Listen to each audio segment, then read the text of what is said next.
Ternyata benda tersebut yang aku bilang baunya agak aneh itu ada percikan darah ternyata. Dan ternyata itu pecahan batok kepala manusia.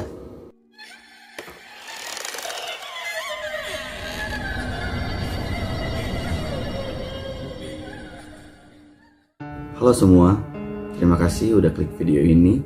Selamat datang di Urban Legend Indonesia. Sebelum mulai, saya jelasin dulu kalau ini konten baru yang namanya Kisah Kawan Urban. Akan tayang setiap hari Kamis jam 8 malam. Di konten ini, saya akan menceritakan kisah kejadian mistis dari kawan urban yang sudah membagikan kisahnya lewat DM Instagram ataupun email. Cerita kali ini dari pemilik akun Instagram @heyibaneza. Di sini orang yang mengalami kisah ini akan disebut sebagai aku. Mari kita mulai kisahnya. Aku lupa kejadian ini tepatnya kapan. Yang jelas saat itu aku masih SD. Mungkin sekitar tahun 2009. Waktu itu kejadiannya sekitar jam 2 siang. Kebetulan aku lagi main di lapangan bulu tangkis dekat rel kereta sama teman-teman. Terus aku lihat, kok ada perempuan yang mondar-mandir di rel kereta. Umurnya sekitar 15 tahunan.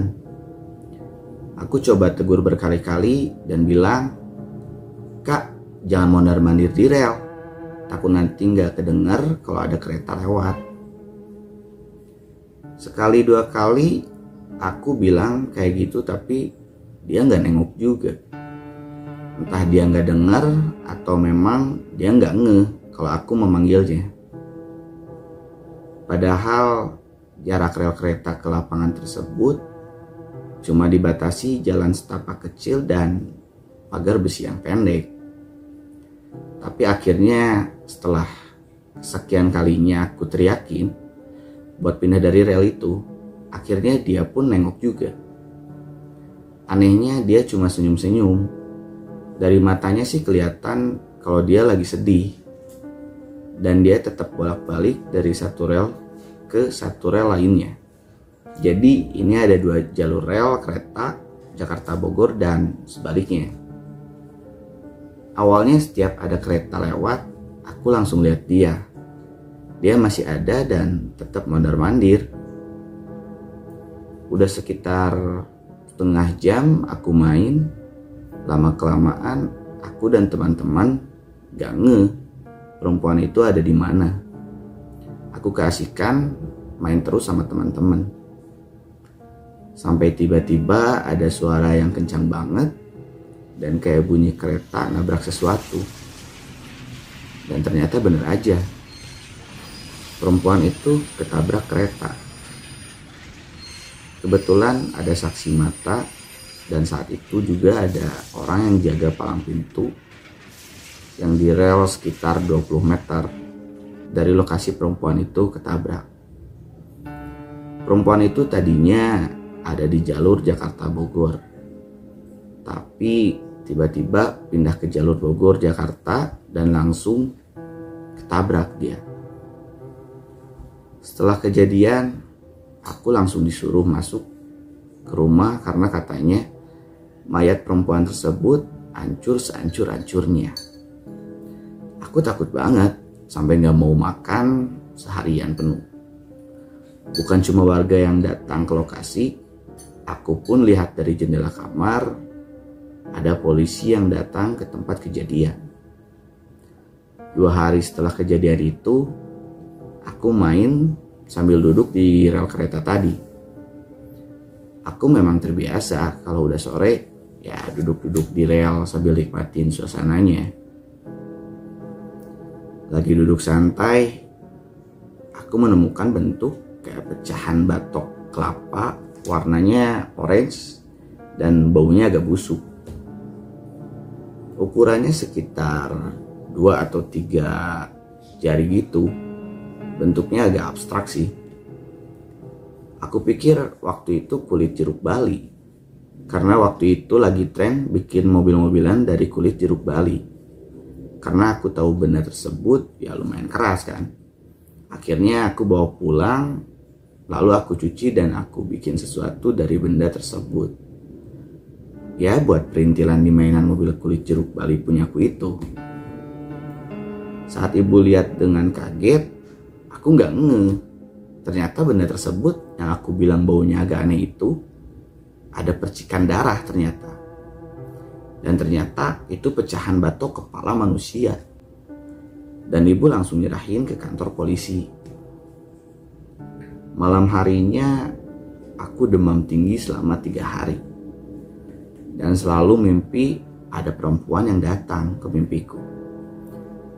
Dia selalu bilang makasih dan mengaku kalau namanya itu Dewi.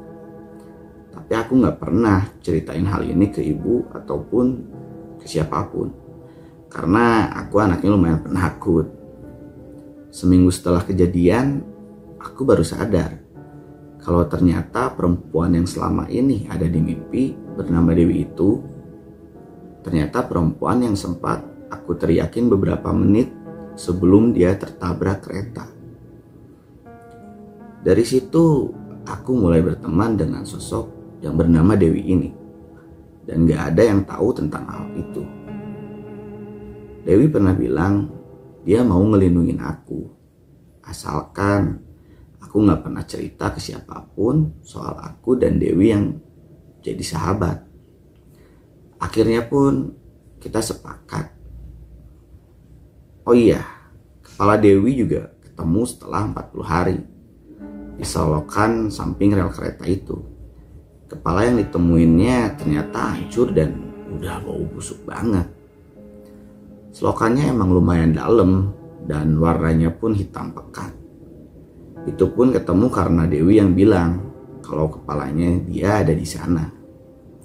Aku cuma ngasih penjelasan ke orang rumah kalau aku ya pernah main ke situ dan nyium bau busuk.